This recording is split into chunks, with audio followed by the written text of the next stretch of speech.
Forces veteran and Stoneham native, Captain Kevin Pecos. Captain Pecos is the president of the Massachusetts chapter of the Special Forces Association, Chapter 54. He spoke glowingly of the fact that the Pecos family has lived here in Stoneham for 80 years. His aunt Edna Pecos still lives here in town. His father, Bill Pecos, is a Korean War veteran who served honorably in the Strategic Air Command. And we lost his uncle Peter 2 years ago here in Stoneham at the age of 99. Peter Pecos was a veteran of World War II and a glider pilot during Operation Market Freedom. Captain Pecos told us that each chapter of the Special Forces Association in the United States takes its name in honor of a distinguished member of the Special Forces throughout the country.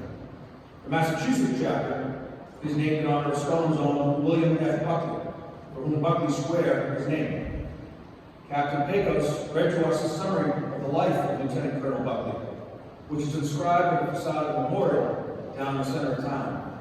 Those words are compelling in their own right, and if you have not yet gotten down to Buckley Square to pay tribute and read those, and read about the heroism of the life of Lieutenant Colonel Buckley, I strongly encourage you to do so. The story of his life and the sacrifices he made for us are simply awe-inspiring. Awe-inspiring, too, was the love and honor and admiration that came through the address Captain Pecos delivered to us. Speaking of Lieutenant Colonel Buckley, Captain Pecos said he believed there was no limit to the service or the sacrifice that a citizen owed to our country.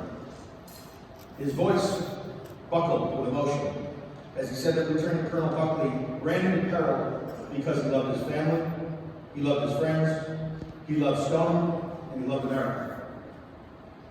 Having the honor of speaking briefly with Captain Pecos for a few minutes after the ceremonies, I know the same words of love of family, community, and America are expressed about him. This, of course, is true of our veterans writ large.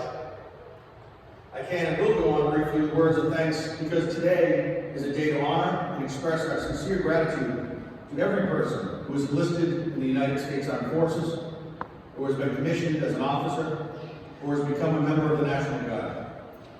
All took an oath to put themselves in harm's way to preserve our system of government. All swore to uphold and defend the Constitution of the United States against enemies, both foreign and domestic, who would subvert our system of government.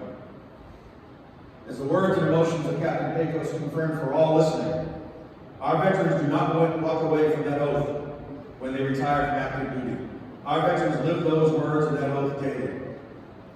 This is particularly comforting to acknowledge in times like this, when our country is facing waves of domestic discord.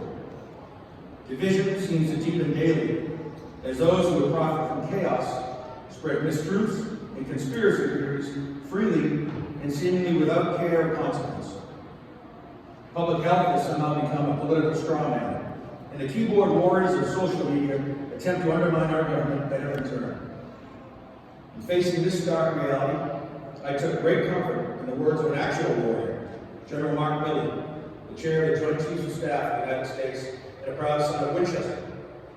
General Milley, recently questioned by a United States Senator, resolutely and without hesitation, once again reaffirmed who our veterans are and the role they continue to play in making us the greatest country in the world. Speaking for himself and our veterans, General Milley said, "My loyalty to this nation, its people, and the Constitution hasn't changed and will never change. And I firmly believe civilian control of the military is a bedrock principle essential to this republic."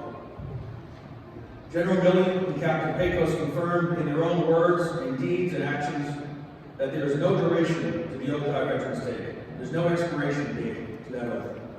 Our veterans never stop serving our country, whether in uniform or not. And because of that, I am confident that this period of discord is just one of the many chapters to be written in the history of the United States, and not the final chapter.